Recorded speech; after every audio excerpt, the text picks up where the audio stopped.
Okay, hi everyone. In this video, we're going to learn about the Arduino Nano 33 IoT board. Okay, so this board is come with the Wi-Fi connectivity with the board, and also they have mostly all the functions we needed for our application, especially in the IoT project. Okay, so in this video, we're going to learn how can we create the pulse width modulations, the PWM pulse, which is a pair of PWM pulse which is complementary to each others, and they should come together with a deadband. And this signal is very useful for those who are working related to inverter or converter. They need the pulse to drive the inverter leg.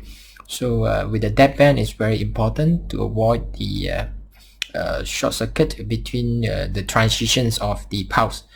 Okay, so this is the board we're going to use. Then the pin we are able to use is the one which come with the timer. So the TCC is all those symbols for the timer. So as you can see in the board descriptions, the pin descriptions, most of the pin they come with the TCC, the timer functions. So we can select any of them to be our PWM pulse generations. So the one I'm going to demonstrate in this video is using the pulse of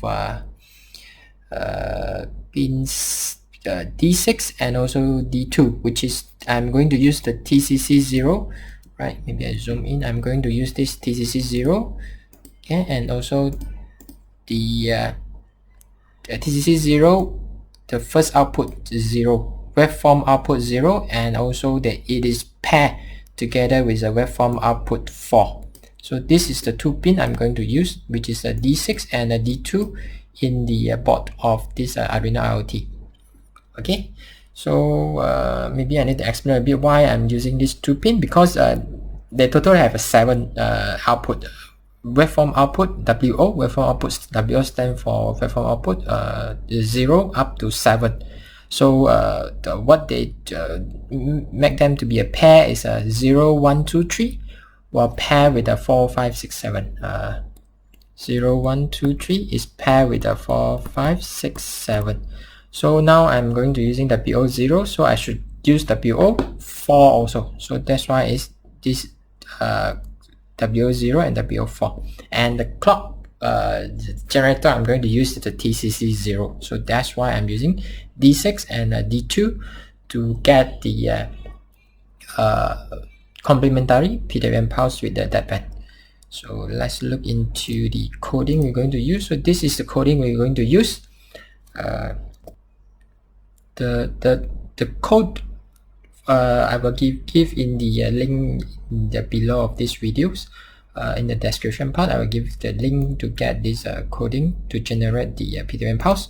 So for this examples, I'm going to create a 33 kilohertz PWM pulse with the deadband for pin D2 and pin D6 in this IoT board. So the first thing we need to do is to set the clock setting. So the clock setting is related to this clock control register, the G clock, then clock control register. Okay, so we need to look at the datasheet of this register, and we're going to know how should we configure this clock for the purpose of our usage. So let's look into this register. So this is the register, the generic clock control register, and this is the bits we need to configure in this register. So this is basically the Arduino IoT IC, the same the SMD21 IC. So this is the register you're going to set. The first thing is the write lock, whether you want to lock this register or not, but since we want to use it, we just remain at 0. So if it's 0, then we are able to access or write something to this register. Then the bit 14 is the enable bit, so we need to enable the clock so that it is working. So that's why you can see this is the first thing you need to enable it. So that's you. This line is basically equals to this thing. Okay, shift 1 by 14 times. So it will come to the bit 14 of this register. Okay, bit 14 register will set to 1, so it will be enable the generate clock. Okay, then the second part we need to set is a bit 8 to bit 11. So you need to define which clock generator you want to use. For simplicity, I'm going to use the first one, the generate clock 0. So that's why I'm just using this one. So which means I shift 0 8 times. Okay, this is basically the name given by the Arduino IDE. Okay, when you install the driver for your the firmware for your Arduino IoT board, they will come together with the library for all this register name. So this is the name that they use in the library. So this is to select the clock 0. So if clock 1 is change to 1, clock 2 change to 2, something like that. Okay, so now it's here should be clock 1. Okay, then clock 0. So the last one is the ID of our clock selections. So let's look what it is. So the bit 5 to bit 0 is to select the generate clock selections ID. So we need to tell them which the clock is for which peripherals. So when you scroll down, you just look at, there's a table. So this is a table to telling you which channel it is using. Okay, so I'm going to use the TCC 0 and 1. So this is the clock, right? So this is the I'm going to use TCC 0. So I'm going to put the ID 0x1a in terms of hexa numbers, right? So if you can see, I'm using this one. So this line is basically stand for 0x1a shift by bit 0. So which is start from bit 0 to 5. I'm going to put 1a. Okay. So this is basically done the clock setting. So the second part is the port enabling. So when you want to use the PWM, we need to know we need to enable it, and also we need to enable the multiplexers of this microcontroller so that they are moving from the normal digital I/O functions to the other port function we need. So if you look at this diagram, you can see there's a lot of functions assigned to one pin. So D4 means they're digital pin, right? So this is mean they belongs to port A bit 7. Then they also can be used as an analog in. They are also used as a I2C. So the one we are going to use is a D6 and D2. Okay, these two pin. We are going to use a D6 and a D2. So if you look at it, they also have the clock function and also interrupt. They have a clock function and also interrupts. There's any other analog in also. So we need to tell them which functions they should assign to this thing by using the multiplexers.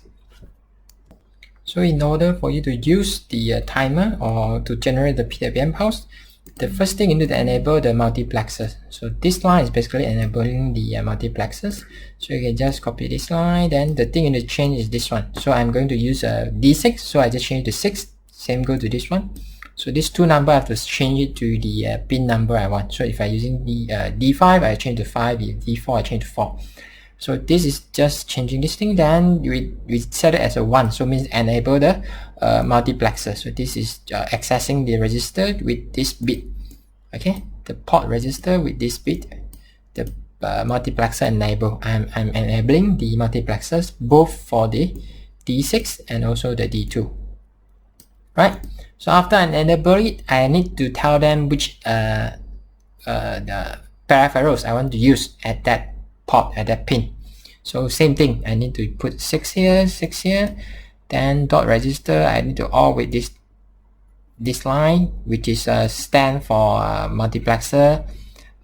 This is the channel. This is E and F. So where can we need to know which one is E, which one is F?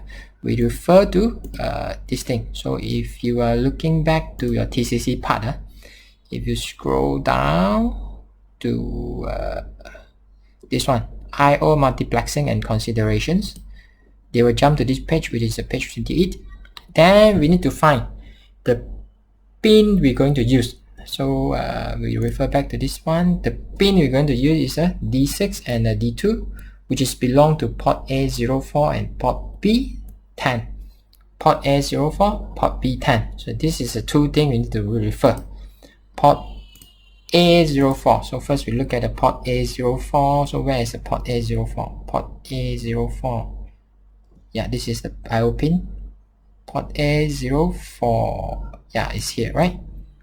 So we refer to the port A04, we check. This is the function we want to use. Same line as the port A04. And we want to use it as the timer. Right, this is the port A04. Then this is the function we want to use. So it belongs to multiplexing section D, right? They have a A, B, C, D, E, F, G variant. So you need to select which channel, which variant you want to use. So for port A04, which is belong to a D6, it is belong to E, right? Then the next one is the port D2 is PB10. So for PB10, we refer to PB10. We check for PB10. Yes, it's here, right? So this is for D2, right? D2 again, seems we look for TCC 0, output 4. So it belongs to waveform variant F. So that's why if you look at it, it is. So that's why you need to use E for your D6, right? So using E for D6 and using F for your D2. Okay. So let's say I want to use other pin in the future. So let's say I want to use a TCC0WO output 1, which is a D5. Then I need to go for the PA5, right? I need to check for the P. Yeah, this is PA5. I need to check for PA5. The same thing. I just refer back to here. Where is the PA5? PA5 is here, right? So this is my PA5. Then I just check. This is output 1. So it's belong to E also, right? So this is the way for us to find out whether it belongs to which variant multiplexing. Apart from that, there's still something to set is this thing. Multiplexer, E stand for even, O stand for odd.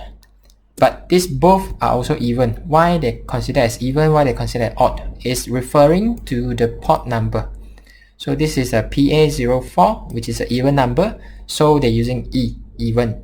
So, but if it's a PA05, then you need to using O, okay, odd number. So the PA4 and PB10 both also belongs to even number. So I'm just using multiplexer even, and channel E, channel F. So this is basically how you set the port enabling. Enable your port for the function of PWM. So this will complete our first part of the videos on how to produce a pair of PWM pulse, which is complementary to each other's and with the deadband. So what we have done so far is the setting of the clock and also the port enabling. So in the next video, we're going to learn about the setting of the exact timer, which is used to determine the period and the frequencies of our PWM pulses, and also the dead bandwidth. Okay. So see you in the next part, which is the part 2 of this tutorial.